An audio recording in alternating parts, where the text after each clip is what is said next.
World geography session में हम पढ़ेंगे मरुस्थल के बारे में। आज हम जानेंगे कि मरुस्थल क्या होते हैं, मरुस्थल की विशेषता, विश्व के महत्वपूर्ण मरुस्थलों के बारे में।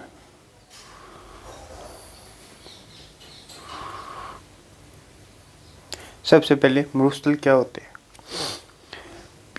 मरुस्थल क्या होते हैं कि ये कोई पर्टिकुलर स्थान है, कोई स्थान विशेष, छोटा या बड़ा, जो एक तो अनुउर्वरक हो। अनुउर्वरकता का कारण क्या हो सकता है? वर्षण की कमी। ठीक है, तो मतलब विश्व के वे स्थान जो बहुत कम उर्वरकता क्षमता रखते हैं तथा जहाँ वर्षा की कमी होती है, वो स्थान क्या कहलाते हैं? मरुस्थल। मरुस्थल में क्या होता है कि 25 सेंटीमीटर से कम वर्षा होती है। ठीक है, विशेषता देखें तो यहाँ परिस्थितियाँ बिल्कुल प्रतिकूल होगी। प्रतिकूल परिस्थितियाँ, यहाँ पे जो वनस्पतियाँ पाई जाएगी वो मरुविद प्रकार की होगी।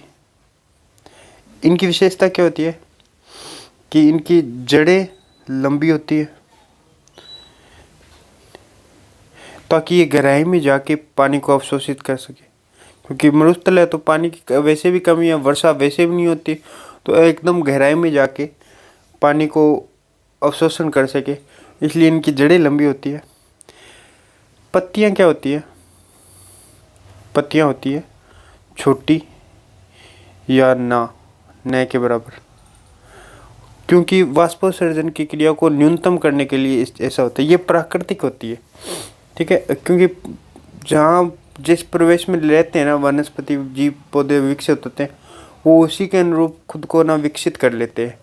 ये प्रकृति का एक बहुत ही अच्छा रूप है, और यहाँ के ना जीव जंतु भी ऐसे ही होते हैं।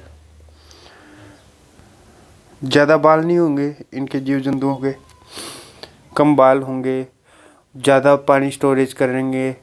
इनके जो मूत्र होगा उसमें भी पानी का अवशेष बहुत कम मिलेंगे। मतलब ये नेचुरल प्रकार की एबिलिटी पैदा कर लेते हैं मरुस्थल में रहने वाले जीव। जैसे कि ऊँट एक बार में बहुत ज़्यादा पानी स्टोर कर सकता है, 7 से 8 दिन बिना पानी के रह सकता है। और ये मूत्र विसर्जन करता है तो पानी की मात्रा एकदम न्यून होती है, उनमें ओनली यूरिया वगैरह केमिकल्स और रासायनिक पदार्थ ही होते हैं। ठीक है, अब देखेंगे कि मरुस्थलों का निर्माण क्यों होता है। कोई पर्टिकुलर क्षेत्र मानो ये है, यहाँ पे वर्षा नहीं होने के क्या कारण हो सकते हैं? पहला कारण कि यहाँ उच्च दाब हो। ठीक है, या ऐसा हो कि यहाँ तापमान बहुत ज़्यादा और बादल आए तो बादल ना को गर्म होकर आगे चले जाए या और किसी दिशा में गति करे, तो इसे कहते हैं तापीय प्रतिलोमन, या ये कह लो ताप का उच्च होना। दाब का उच्च होना एक कारण, ताप का उच्च होना दो कारण। तीसरा कारण ये मान लो अपन ने पढ़ा था कि कोई भी ठंडी जलधारा है, जब वो गति करेगी किसी स्थान विशेष के पास से, तो वहाँ की शुष्कता, ठंडी जलधारा क्या होती है? शुष्क होती है। ठंडी जलधारा शुष्क होती है तो वहाँ की जो जिस स्थान विशेष के पास से गति करेगी तो वहाँ की आर्द्रता को अवशोषित कर लेगी। आर्द्रता को अवशोषित कर लेगी तो वहाँ पे वर्षा कम होगी। उसका तीसरा कारण ये रहेगा, कोई ठंडी जलधारा के कारण भी मरुस्थल का निर्माण हो सकता है। ठीक है, अब मैं और चौथा कारण तो आपको पता ही है, वर्षा का कम होना। कैसे? ये कोई समुद्र तट से दूरी होने के कारण भी हो सकता है। अर्थात अपन ने 4 कारण पढ़े। एक तो उच्च दाब हो सकता है, कोई स्थान विशेष पर उच्च दाब होगा तो यहाँ निम्न दाब होगा।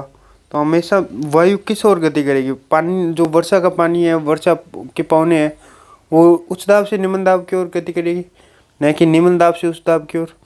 यहाँ ऑलरेडी उच्च दाब है इस स्थान विशेष पे, तो वर्षा नहीं होगी ना, तो नहीं होगी।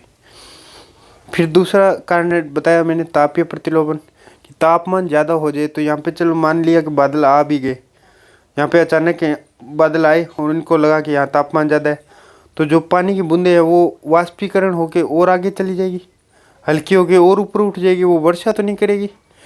दूसरा कारण। तीसरा कारण ठंडी जलधारा। चौथा कारण समुद्र तट से दूरी, कि मानो कि यहाँ पे आई, समुद्र के पास से पौने आई और यहाँ पे वर्षा करने लगी। जैसे जैसे यहाँ से दूरी बढ़ेगी वैसे वैसे वर्षा की मात्रा कम होती जाएगी, तो समुद्र तट से भी दूरी होना चौथा कारण रहता है। तो मरुस्थल निर्माण के कारण देख लिए हमने। अब देखते हैं विश्व के महत्वपूर्ण मरुस्थलों के बारे में। सबसे अच्छा उदाहरण है सहारा का मरुस्थल। सहारा मरुस्थल कहाँ है? उत्तरी अफ्रीका में। ये पर्टिकुलर देश देखें तो लीबिया के आसपास के क्षेत्र। ये किसके कारण होता है? अपन ने पढ़ा था कैनेरी की ठंडी जलधारा इसके निर्माण में सहायक होती है। ठीक है, ऑस्ट्रेलिया महाद्वीप देखते हैं।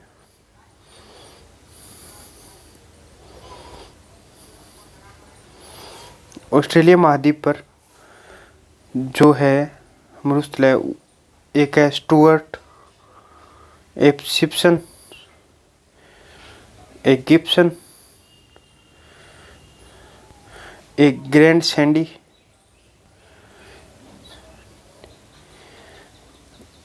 एक ग्रेट विक्टोरिया,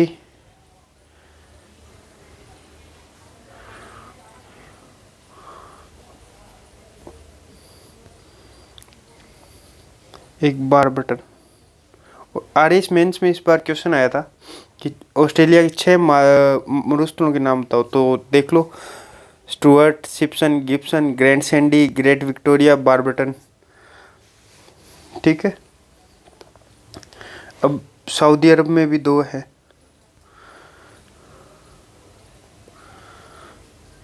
नाफूद, हमद। एक और है यहाँ रब अल खाली।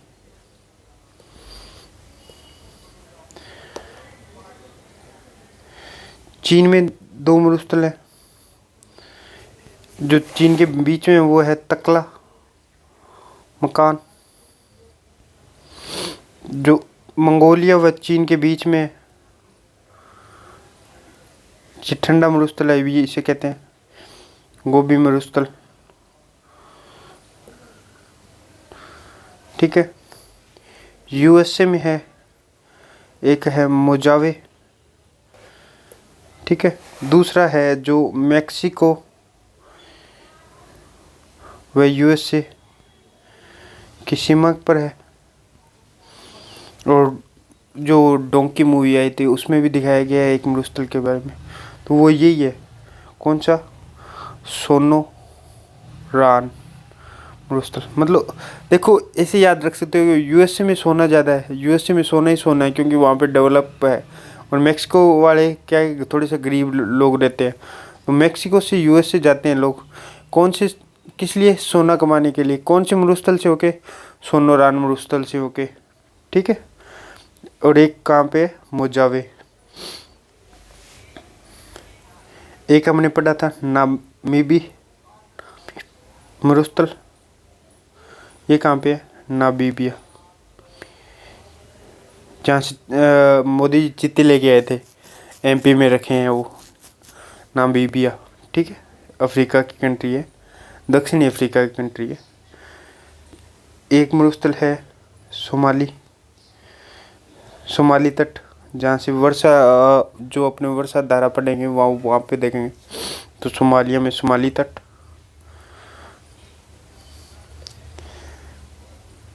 एक महत्वपूर्ण है काराकुम, कुरुम बोल दो, कुम बोल दो, ये तुर्कमेनिस्तान में है।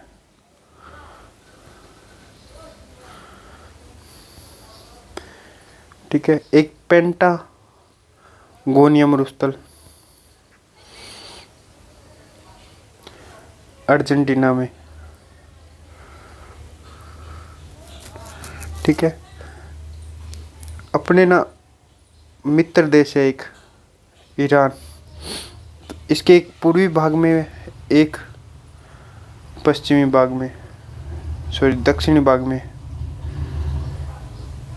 पूर्वी भाग में है, उसे कहते हैं दस्त ए लुप्त, जो दस्त ए कबीर है वो दक्षिणी भाग में। तो देख लो दस्त कहाँ पे लगेंगे ईरान में जाने के बाद, किसको लगेंगे? भारत को। फिर भारत ने लगभग 9-10 बिलियन डॉलर का इन्वेस्टमेंट किया है। कहाँ पे? 2-10 नहीं, 90 बिलियन डॉलर का इन्वेस्टमेंट किया है अफगानिस्तान में। और अफगानिस्तान भारत के पास जाने का रास्ता क्या है? ईरान में। यदि ईरान भारत को कह दे कि नहीं, हम अपना चाबहार बंदर का पोर्ट यूज नहीं करने देंगे तुम्हें, तो भारतीय क्या लग जाएंगे? दस्त। तो पूर्व में हो गया दस्ते लुप्त, दक्षिण में हो गया दस्ते कबीर।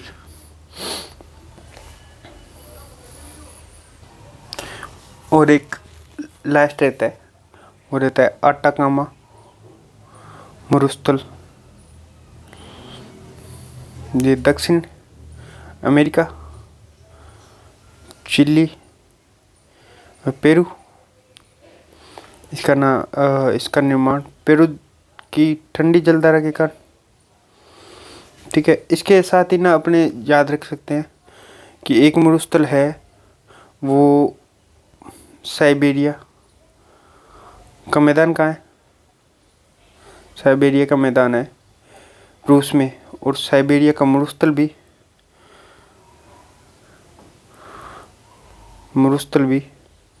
रूस में।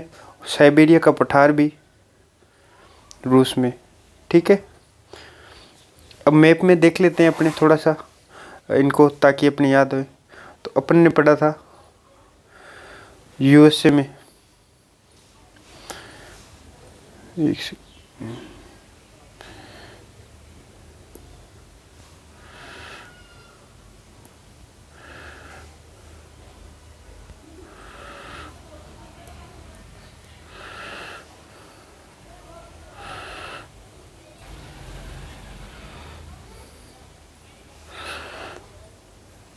यूएसए में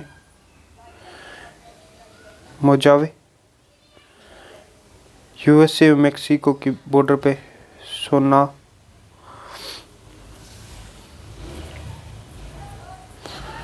सोनोरान, पेरू व चिली में आटाकामा मरुस्थल, यहाँ पे अर्जेंटीना में पैटागोनिया मरुस्थल, लीबिया और यहाँ पे सहारा मरुस्थल, यहाँ पे नामीबिया देखो, यहाँ पे बोत्सवाना में कालाहारी। ये इम्पोर्टेंट है, नोट कर लेना। कालाहारी मरुस्थल कहाँ है? कालाहारी मरुस्थल बोत्सवाना में। ये बहुत बार आता है क्वेश्चन, बहुत ज़्यादा बार। बोत्सवाना में कालाहारी मरुस्थल। ठीक है। यहाँ पे साइबेरिया मरुस्थल,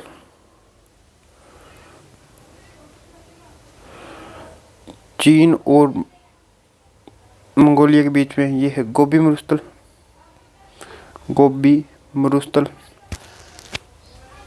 यहाँ पे है तकलामकान।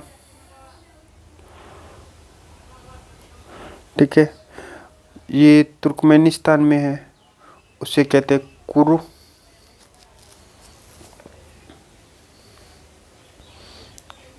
काराकुरुम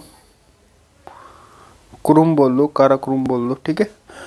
इसके बाद में ऑस्ट्रेलिया में पढ़ा था गिब्सन सिप्सन, स्टुअर्ट,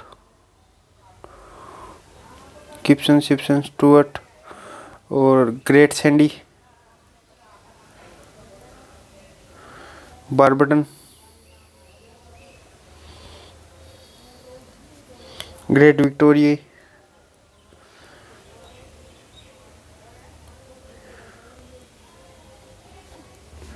ठीक है।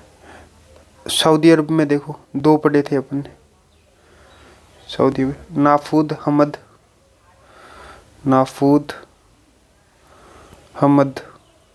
एक और पढ़ा था यहाँ पे, वो था रबल खाली। सऊदी अरब में सब खाली खाली, रबल खाली, याद रहेगा। दस्त के सिक्के लग जाते हैं इंडिया के, दस्त ए कबीर और दस्त ए, जो दक्षिण में दस्त ए कबीर, दस्त ए लुप्त, ये कहाँ पे है? ये पूर्व में, तो ईरान में। तो ठीक है, इसी के साथ हमारा सेशन होता है ख़त्म। आगे के सेशन में इम्पोर्टेंट टॉपिक्स डिस्कशन करेंगे, जुड़े रहिए हमारे साथ। धन्यवाद।